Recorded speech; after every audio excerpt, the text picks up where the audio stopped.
Les députés débattent et votent symboliquement ce mardi 26 novembre sur l'accord commercial entre l'Union européenne et le Mercosur, un accord contesté dans la rue par les agriculteurs, notamment ceux de la FNSEA et des jeunes agriculteurs qui ont annoncé des mobilisations contre les entraves du Mercosur ce mardi jusqu'à jeudi au moins. Un cortège de 25 tracteurs de la coordination rurale, deuxième syndicat français, est arrivé ce matin aux abords du Parlement européen à Strasbourg. Un vote massif des députés français contre le traité pourrait permettre de donner du crédit à la France dans ses échanges avec la Commission européenne, mais celui-ci restera purement consultatif et rien n'oblige dans la loi le gouvernement à le respecter. La ministre de l'Agriculture, Annie Genevard, a assuré lundi sur France Inter que la France progressait dans la construction d'une minorité de blocage au sein de l'Union européenne contre le Mercosur. Après l'Italie, la Pologne a exprimé son rejet ce mardi.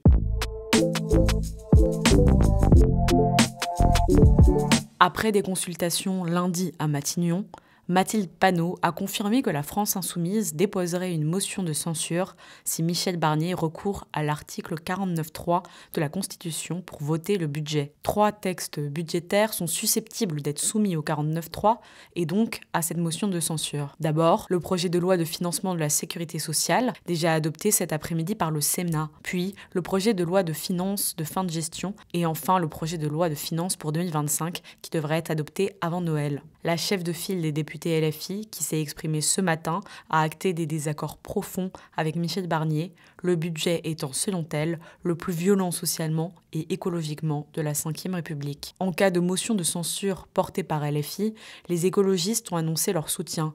Du côté des socialistes, le député Emmanuel Grégoire a affirmé ce matin sur LCP que son parti voterait aussi la censure.